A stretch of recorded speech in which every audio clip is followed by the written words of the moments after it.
Hey there, and welcome to this week's edition of The Wrap.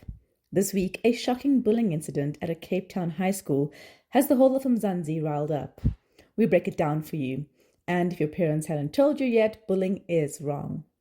Meanwhile, embattled Police Minister Senzo Mchunu faced Parliament's ad hoc committee this week, and it's been interesting. Jacob Zuma is back in the headlines, and he has a big bill to pay. But your bills may be coming down with food prices easing. We also tell you about the cinema-style heist at the Louvre in Paris, how a member of the royal family is losing everything, and how ChatGPT is getting spicy.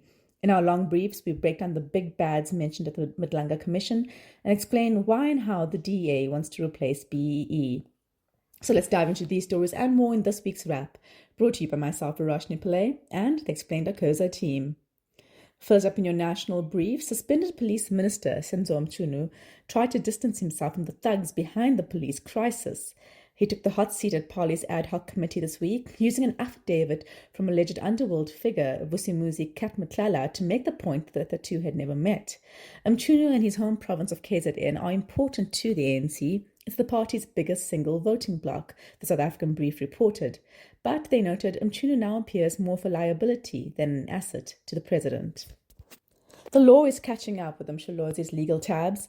The Gauteng High Court yesterday ordered Jacob Zuma to repay 28.9 million rand in taxpayer-funded legal fees from his corruption saga, plus interest. If he doesn't, within 60 days, the state can seize his assets, pension and all.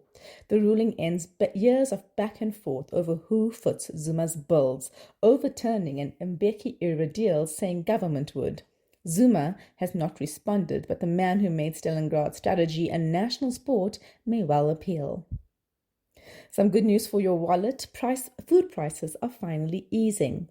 Stats SA said yesterday that inflation crept up slightly to 3.4% in September, but the cost of essentials like milk, eggs and veggies actually fell. Agricultural economist Wandile Sihlobo credits bumper harvests and cheaper global grain, with food inflation down to 4.4%, the lowest in nearly 2 years. It's a small win for stretched households and a sign the Reserve Bank might keep interest rates steady. South Africa rules African hockey again. Earlier this week, our men's and women's hockey teams just pulled off a golden double at the Africa Hockey Cup of Nations in Egypt, crushing the competition to book their spots at the 2026 FIH Hockey World Cup. The men's side thrashed Egypt 5-1 in the final, their biggest win margin ever, while the women swept past Ghana 4-0. It's South Africa's 8th continental crown that cements our hockey dominance. Next stop, Belgium and the Netherlands. And from Chatsworth to Lenasia, Mzansi lit up for Diwali on Monday. The Festival of Lights marks good's triumph over evil. Homes sparkled, fireworks popped, and families feasted. President Cyril Ramaphosa praised the Hindu community for promoting unity and inclusion. South Africa's 1.6 million Indian origin citizens, nearly two-thirds Hindu, trace their roots back 164 years to the first indentured workers who arrived in 1860. This week, they reminded us that light, hope, and resilience still burn bright. On to your international news. In true Netflix fashion, thieves pulled off a $102 million heist at Paris's Louvre on Sunday. Using a truck with a lift and a disc cutter, they broke into the Apollo Gallery, threatened guards, and vanished on scooters with France's crown jewels in just 8 minutes. This follows a spate of theft at other French museums, exposing serious security flaws. The search for suspects is still underway, and the internet's already calling it the crime of the century. The UK's Prince Andrew volunteered last Friday to give up his Duke of York title and royal honours, following pressure from Big Brother King Charles.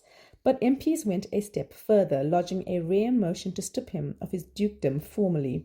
It follows outrage over revelations that he's lived rent-free for 2 decades at Windsor's Royal Lodge, and new claims in Virginia Giuffre's memoir that she was assaulted by him 3 times after being trafficked by Jeffrey Epstein. The US-brokered Gaza ceasefire announced earlier this month is under strain. By Monday, Israel had killed nearly 100 Palestinians in Gaza and wounded 230 since the ceasefire, claiming Hamas fighters had attacked its soldiers. Yesterday, the International Court of Justice ruled Israel must allow aid into Gaza and stop using starvation as a weapon of war. US Vice President J.D. Vance insisted the US was not in Israel to babysit the truce, but violence and aid blockages tell a different story.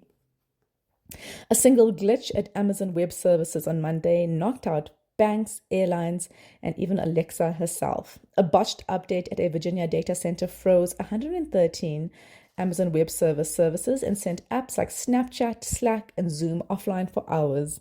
Amazon apologized and services were restored by Monday afternoon, but experts warn it shows just how fragile the web's backbone really is. When one company runs a third of the internet, we're all one typo away from chaos. ChatGPT's next update, not suitable for work mode. Last week, OpenAI CEO Sam Altman announced that ChatGPT will soon allow erotica for verified adults. The update drops in December as part of OpenAI's new Treat Adults Like Adults policy, though it remains unclear what material will qualify as permitted erotica. Altman says the move comes after tackling mental health concerns and over-restrictive filters. Critics, though, worry it's a slippery slope between innovation and obsession. Either way, the internet is blushing. Onto your big stories. Outrage at Milnerton High over viral assault video. The big story this week has taken place at Milnerton High School in Cape Town. A shocking video showed a 16-year-old grade 10 learner being assaulted by his classmates and has gone viral, triggering national outrage, protests, and yes, even police stun grenades. The 2-minute clip showed the boy being beaten with a belt, stick, and hosepipe, while others record and laugh. The victim can be heard begging for the attack to stop. The footage sparked widespread horror among parents, activists, and the public. According to reports, he was one of several pupils allegedly targeted in what some are calling a violent initiation ritual. Some of the attackers are said to be part of the school's first team rugby squad. The Western Cape Education Department, which has oversight of the public school, responded by suspending 8 grade 11 learners pending disciplinary hearings. The department spokesperson Branach Hammond said counseling was being offered and urged the public not to share the video, warning that it violates the victim's rights and worsens the trauma. Police have opened a case of assault with intent to cause grievous bodily harm, although no arrests have been made yet. Things escalated on Wednesday when angry parents and community members gathered outside the school demanding accountability. Tensions quickly rose when police used stun grenades and shields to disperse the crowd. Protesters accused the school of ignoring years of complaints about bullying and favoritism, particularly referring to the rugby squad and general reluctance from the school to punish athletes. The incident has ignited long-standing concerns about school safety and the prevalence of hazing or bullying, especially in environments where sport culture is intense and oversight is weak. Parliament's Education Committee Chair, Joy Maimela, said the incident was not just bullying, but assault and a criminal offence. Now Milnerton High's leadership faces a reckoning. Parents want transparency, learners want safety, and the country wants proof that this will not fade once the outrage does. On to the Madlanga Commission's Big Five. Struggling to keep up with the barrage of allegations coming out of the Madlanga Commission? We don't blame you. That's why we're doing a series of explainers on the police crisis under the spotlight in our country. In the first of these, we tackled the so-called Big Five. Firstly, when did we first hear about them? The idea of a criminal cartel infiltrating the police was first raised in July during KwaZulu-Natal Police Commissioner Lieutenant General Nhlanhla Mkhunazi's bombshell press briefing. Mkhunazi, who has since become something of a celebrity, noted WhatsApp messages and financial records that exposed high-level corruption. Since then, the cartel has popped up in testimony before the Madlanga Commission and the Parliament's ad hoc committee on SAPS, which is running in parallel, albeit with a narrower scope. Both were set up in response to Mkhunazi's allegations. So, who are the Big Five?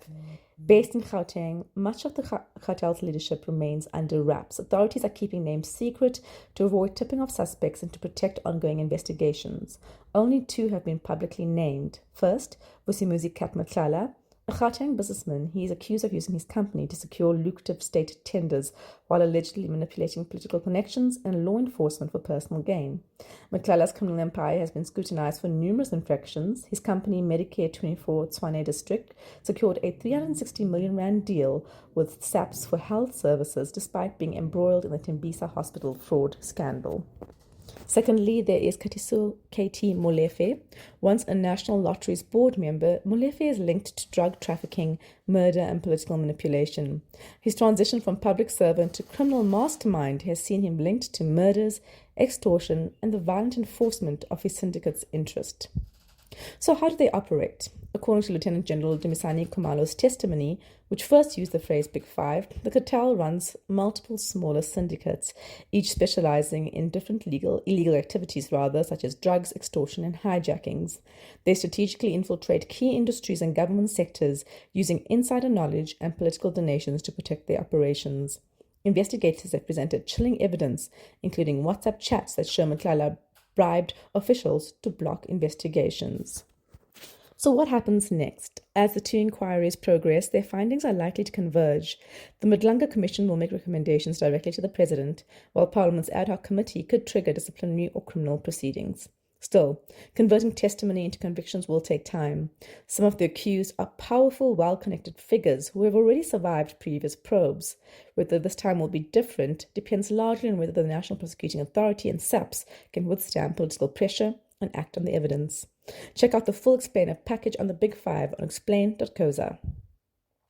And finally, the DA's new bill aims to replace BEE. South Africa's black economic empowerment policies have long been under fire, thanks Elon Musk. The argument goes that it's benefited a few privileged insiders while the majority of black South Africans are still impoverished. So on Tuesday, the DA gazetted their Economic Inclusion for All bill. Their pitch to replace broad-based black economic transformation, or rather empowerment, in favor of something they say is fairer and more effective. Quick explainer. When a bill is gazetted, it means it's been formally published in government's official records as a first step before becoming law. This makes it public and invites comments before heading to Parliament. From there, it needs to go through several rounds, committee discussions, National Assembly debates, votes, and then, if it survives, the National Council of Provinces before the President signs it into law.